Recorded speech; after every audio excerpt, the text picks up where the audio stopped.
preface this by saying that if there's any background noise in my environment, which there can be with 5 dogs and 3 boys, we're just going to keep going.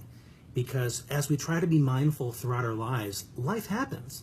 You know, we're not going to have this utopian environment in which we get to practice being present. So we're just going to go with it, okay? What I'm going to be explaining to you at this moment is the first instruction that I was given when I began my practice in mindfulness over 20 years ago. I learned this from the late Zen master, Richard Lengua Roshi. His Dharma name, which is in Christianity is similar to your baptismal name, was Kongo, so we called him Kongo Roshi. And he introduced mindfulness meditation to me by a simple technique which anybody can use. Because I'm sure you've heard these excuses, and maybe you've used a few of them yourself. You know, I'm too busy, I don't have time for meditation, you know, there's too much to do, or I can't quiet my mind long enough, I just have too many thoughts running in. Those are all the more reasons why mindfulness is useful to you. And the approach I'm going to show you right now is very simple. For some of you that are much more advanced with meditation, sometimes it's good to go back to the basics every now and then, to just kind of reconnect and see where your mind might be a little bit more restless than you realize. So this technique is pretty straightforward, and I'm going to do it with you.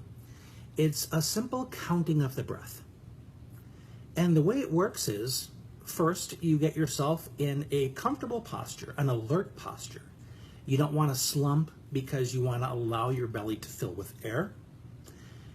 If you can avoid laying down, do so, because the tendency then is to want to relax. And this kind of breathing is not relaxation breathing. It's to be done with an alert mind, a very aware and focused mind.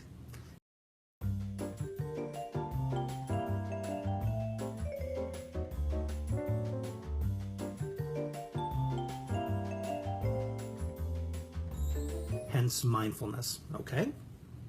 So we're going to begin simply. When your posture is erect, your head is stable over your shoulders, and you're just going to take one natural breath in. Inhale, exhale. Now you're not forcing it, because as you know, breathing is automatic. It happens without your effort. So we want to begin by letting go of the control of our breath and just let it happen. Now this time, when we breathe and exhale, at the end of the exhalation, we're going to count 1. Ready? Breath in, out. 1. Now we're going to do that again and count 2. And let's go all the way up to 10, shall we? Begin.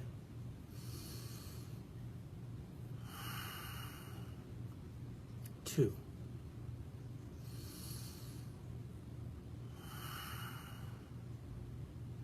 3.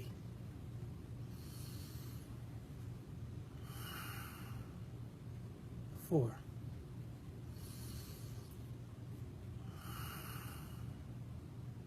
5.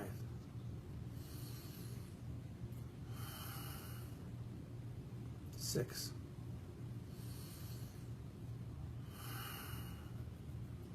7.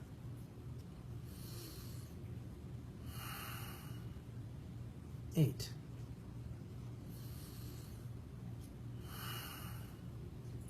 9.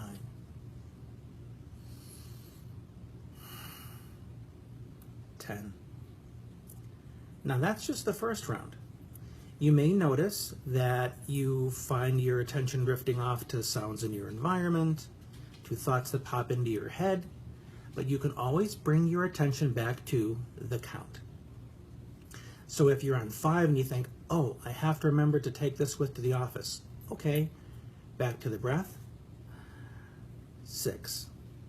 Counting the breath does many wonderful things. It gives you something concrete to start with because, as we know, the beginner's mind likes very formulary things, very structured things. It's very difficult to jump right into letting go. I mean, that's, if you try and do that, that's one of the things that seems so unattainable by people who are beginning mindfulness. So we start with something more structured. It also lets you know when are you being present and when are you drifting. because you're either counting or you're paying attention to something else. So this is very, very useful on so many levels, and as you practice this, you'll discover more and more just how valuable it is. Now, after you count to 10 the first time, feel free to start over. You can do this series of 10 for a few minutes to get started, 5 minutes, half an hour, however long you want to commit to it. And to avoid tempting yourself from looking at a clock, you can set yourself a timer and let the timer let you know when it's time to finish up, take your last breath, and bring your awareness back to the moment and whatever else you're doing. And you can count to 10 throughout the day, watching your breath. You can do it before you leave, you can do it at lunch, you can do it before dinner, whenever you want to.